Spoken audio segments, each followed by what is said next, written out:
We are now a mere moments from watching these two young people commit to sharing the rest of their days together. But first, we have a few matters of business to take care of. Please silence and put away your phones for the ceremony. Ian, as you can see, will handle the photography so you can be fully present. There will be time for photos afterwards. On behalf of the couple, thank you for making this trek to this little island to help us celebrate. The last few months have been a bit of a roller coaster, but Kelly and Chris are so grateful for you to be here with them.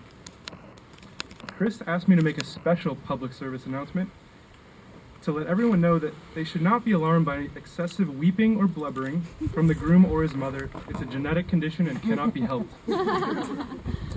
And lastly, take a deep breath, smile at your neighbor, the beautiful sun is out, listen to the birds, and feel the love. And we also have one more surprise. For many of you who don't know, Rachel Ewing couldn't be here, but she does sing the song.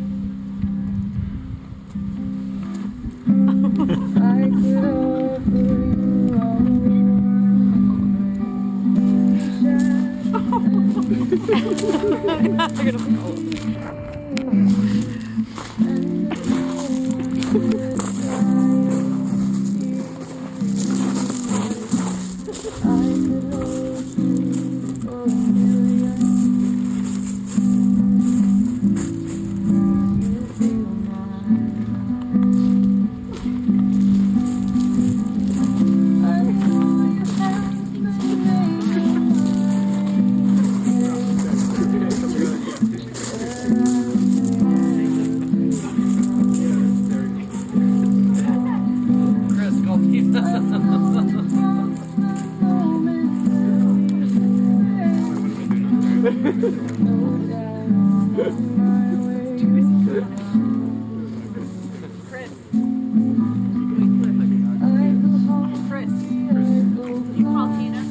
Chris, call Tina. Tina. There we go. Yeah, we can go this way too. Yeah, Tina.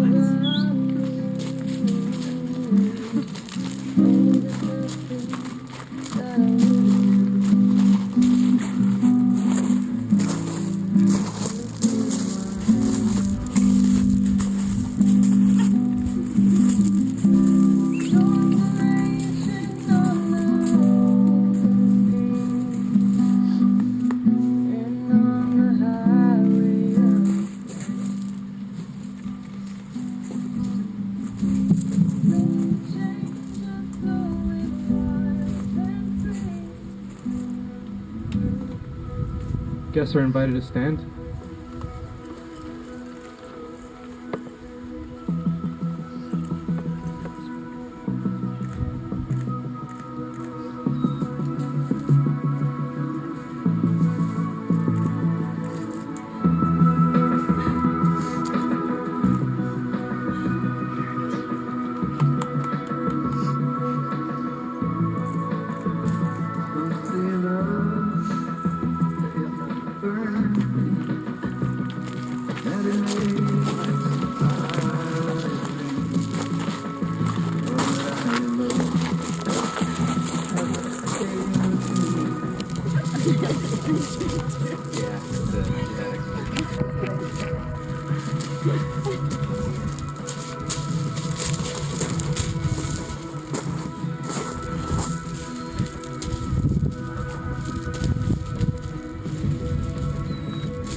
Love.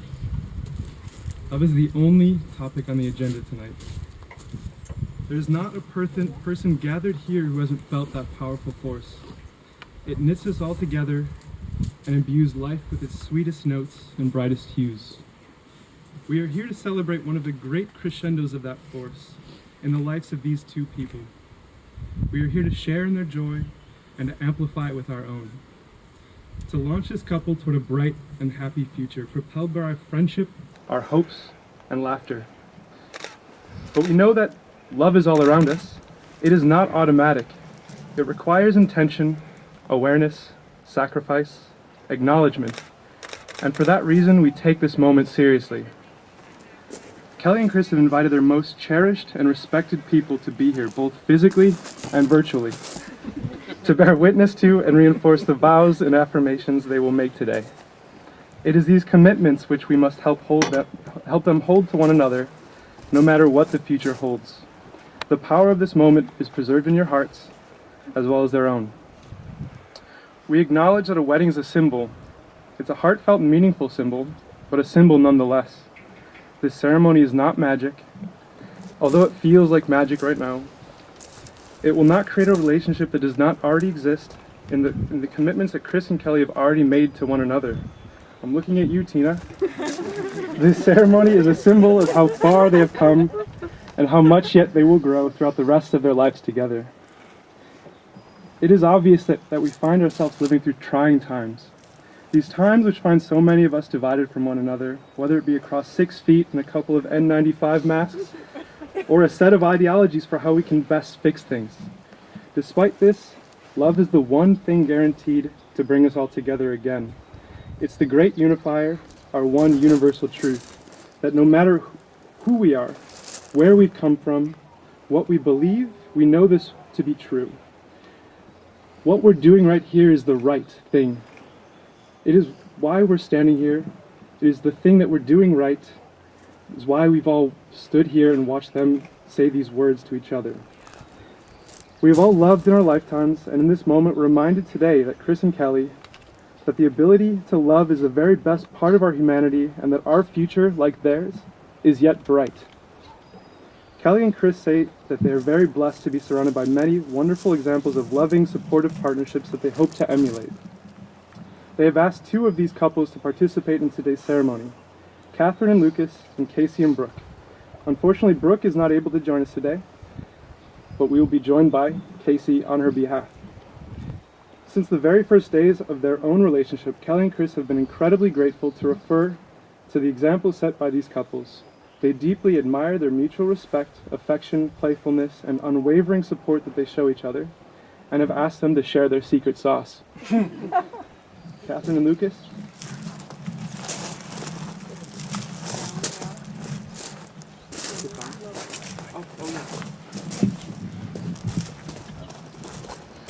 Hello.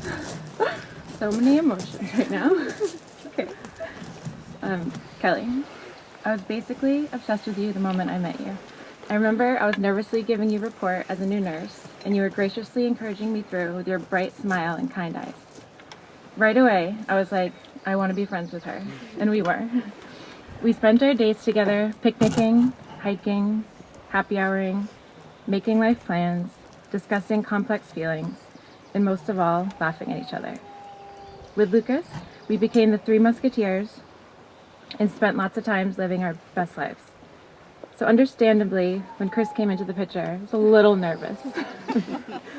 Even though Lucas and I had handpicked Chris from all the men dancing at Lo-Fi that evening to push Kelly into, I still wondered, does he really know how lucky he is? It didn't take long to see that Chris did know how lucky he was. That first winter, you literally threw yourself down a mountain to share in Kelly's passion for skiing. It has been beautiful to watch the 2 of you blossom into the couple that you are today. Everyone that's been in a meaningful relationship knows that this doesn't just happen magically. It is a labor of love, and I've been impressed with all the work you 2 have done. I've seen you both challenge each other to be better and learn to deeply accept things that clearly there is no room for improvement upon. You both have adventurous spirits and hearts of gold. Looking towards your future, I am nothing but hopeful. In the time that I've known you, Kelly, you've grown on so many levels. Going from a 70s floor nurse where you lived Harborview's mission of serving the underserved to the burn pediatric ICU where your critical thinking and precise skills kept people alive. You poured your heart and soul to not only your patients, but their families. And now to a nurse practitioner where you once again work tirelessly to help people fight cancer, and when that fight is no longer winnable, you compassionately care for them until the end. We've seen you grow from a wild and free woman in your 20s with all the energy and FOMO in the world, always running off on some escapade, To a woman in your 30s, still always adventuring, but ready to commit your life to Chris and the service of others. I know I speak for all of our 70s friend group when I say you've only ever impressed us. You're incredibly brave, strong, talented, funny, caring, and brilliant woman. Chris, you are a thoughtful, clever, intelligent, and kind human being. You've been a grounding force to Kelly, and the balance that you bring to each other is a beautiful sight to see. It fills my heart with joy to see you two in love and happy together. Here's to a partnership full of compassion, compromise, love, and laughter. I love you guys.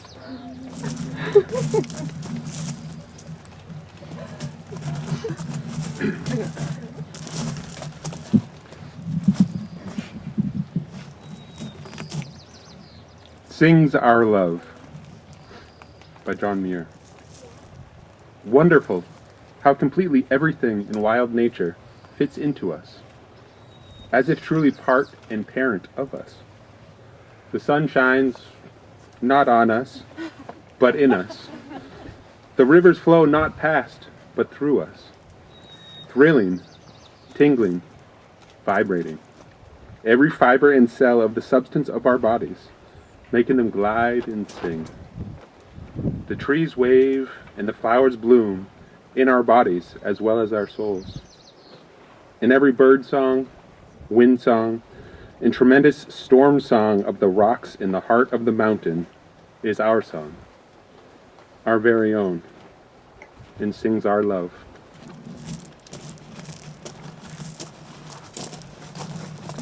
Thank you, Catherine and Lucas. Now I'll be joined by Casey.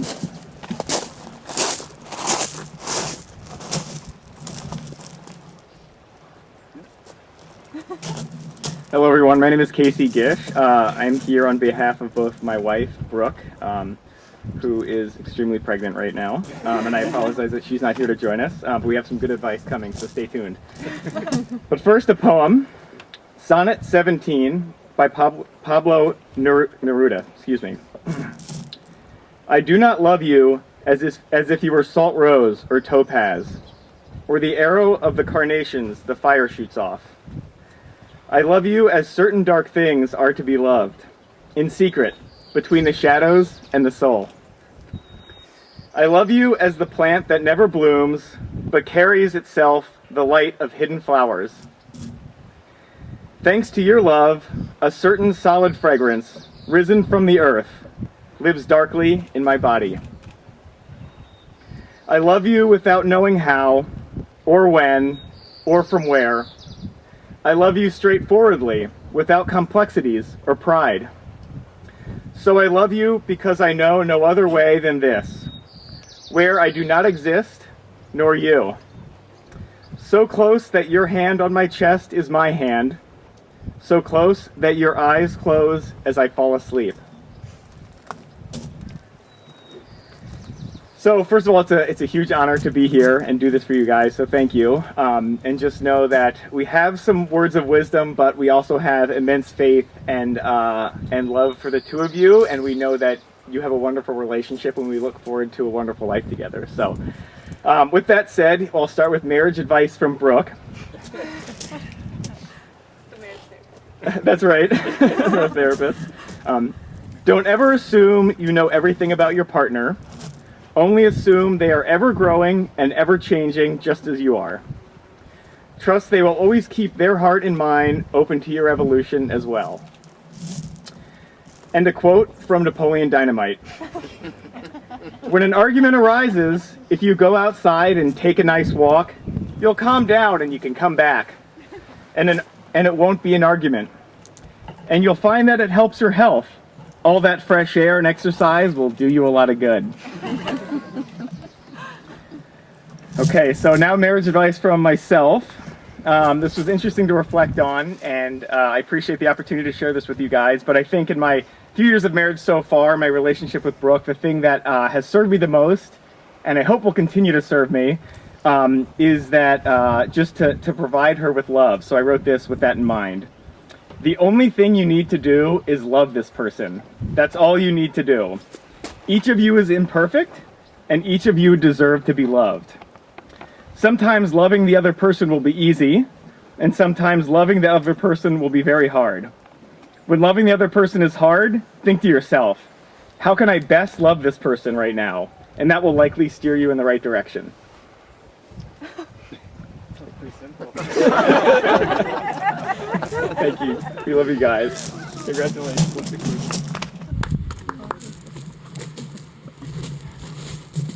Thank you, Casey, and thank you, Brooke. So Kelly and Chris have prepared personal vows that they will now share.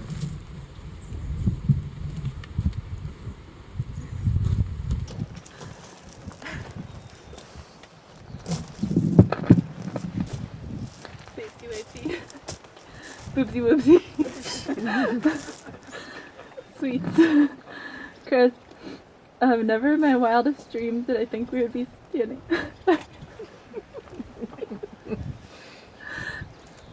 I think we'd be standing here today after you first caught my eye in that sweat-infused disco ball lit back room at the diviest bar in Seattle.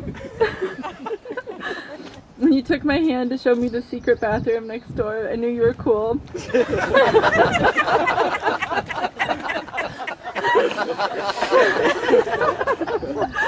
And when you texted me the next day, well, the sun has been shining since I met you, so that must be a good sign. I knew you were sweet, but also cheesy.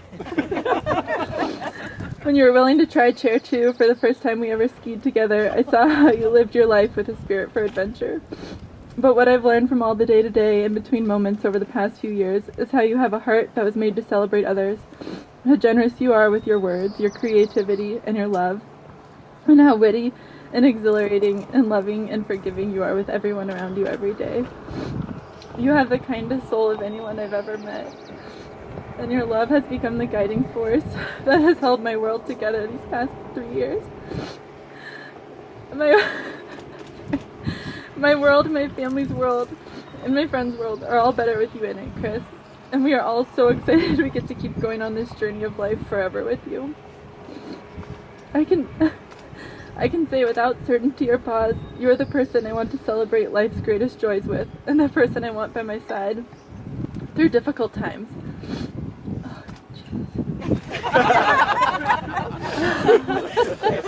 Not a robot. You're the person I want to wake up to every morning, even if it includes, without fail, the sight of that long string of saliva as you take out your slobbery mouth guard. I grind my teeth. You're the person I crave to fall asleep next to. You're the person I want to raise a family with and take care of when we are old. I want you by my side for it all.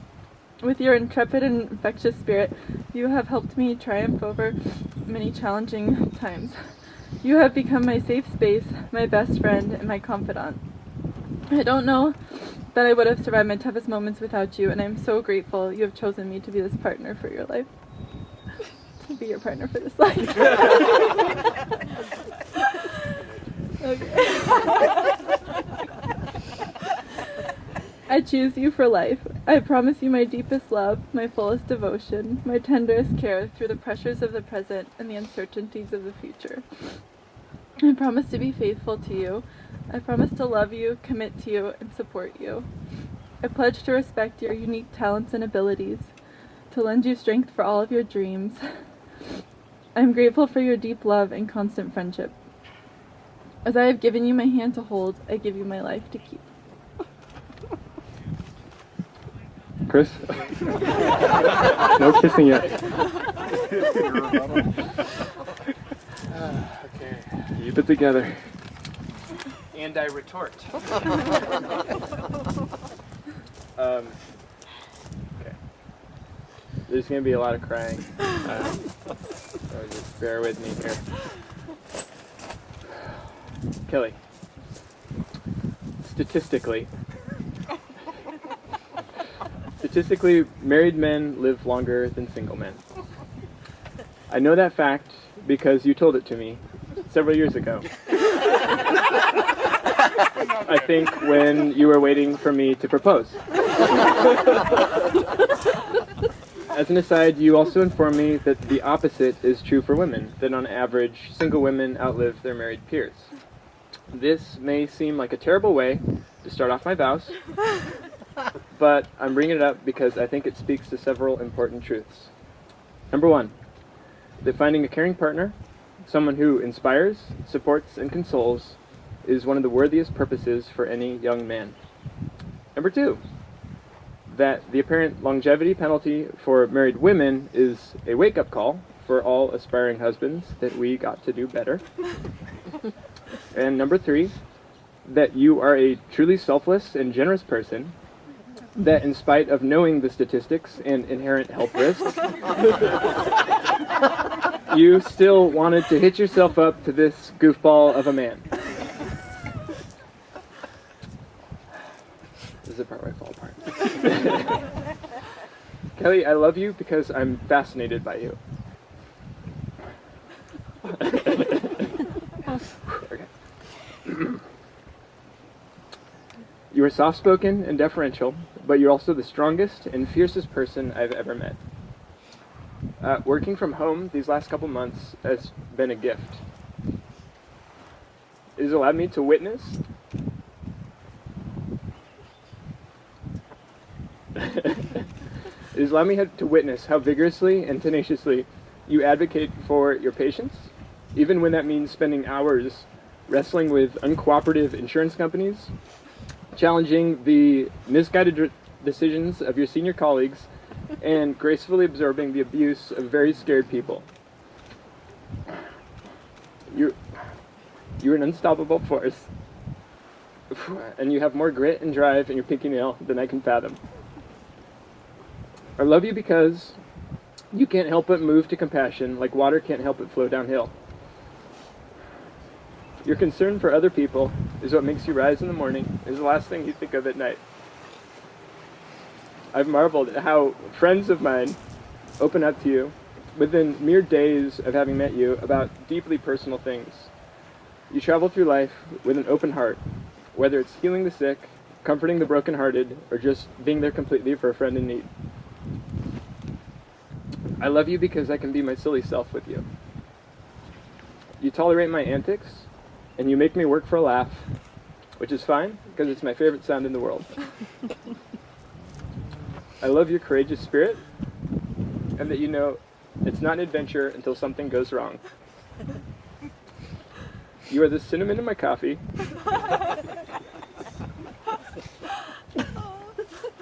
and the key change in my power ballad.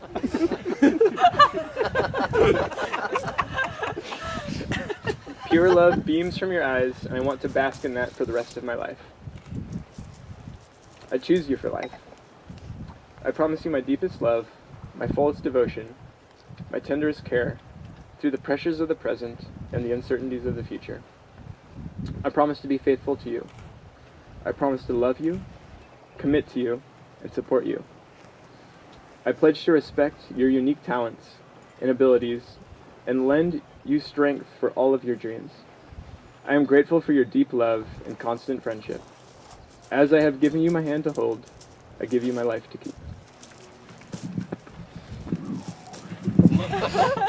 Okay, let's dry our eyes and let's say these magic words.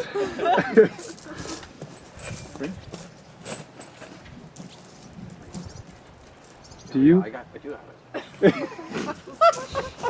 That's funny. That's funny. Get the ring over here. So well. Do you, Kelly Nelson, take Chris Ewing to be your wedded husband, to have and to hold, from this day forward, for better and for worse, for richer and for poorer, in sickness and in health, to love and to cherish, till death do you part? I do.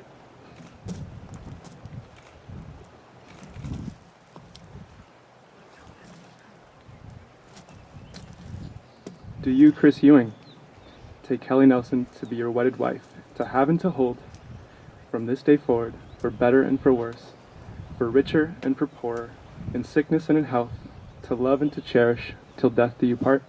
I do. By the power invested in me by the state of Washington, I now pronounce you wife and husband. You may smooch each other.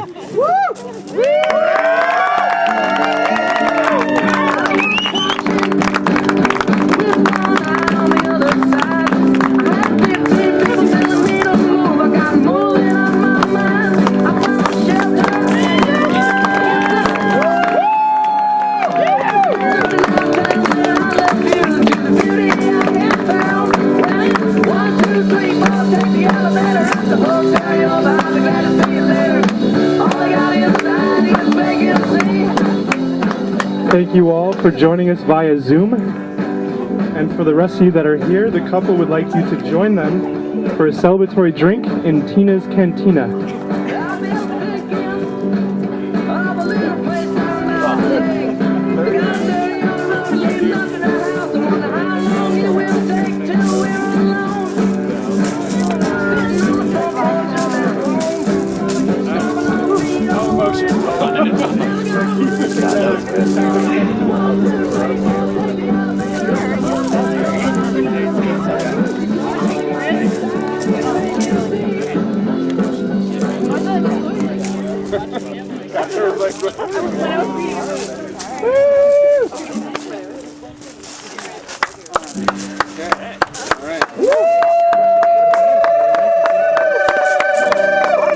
That was perfect. That was great. That was awesome. You got a hit. So Zach, you can sign this photogenic. other field here. Zach, Hang on. We're taking a photo. Yeah. right there. Wait, You've actually got more important things to do right now. okay, Kelly is person A. I got it. Yeah, let's make it legal anyway. And Chris, you're person B, so don't forget that. I'm A. You're A I'm then. A. Okay, Great. great. I mean, So we I'll did be say the woman. beta. Got it. You know, if you're trying to keep track of your stuff, like Kelly's stuff goes on the right because she's always right. Sure. And Okay. then your stuff That's a goes good on rule the of thumb. left. Yeah. Like, I don't know what side of the bed you sleep on, but you know. Yeah, you can date it. I hope, hopefully, I'll have to double check. 06/20/2020 is the date. 2020. 06/20/2020. 2020.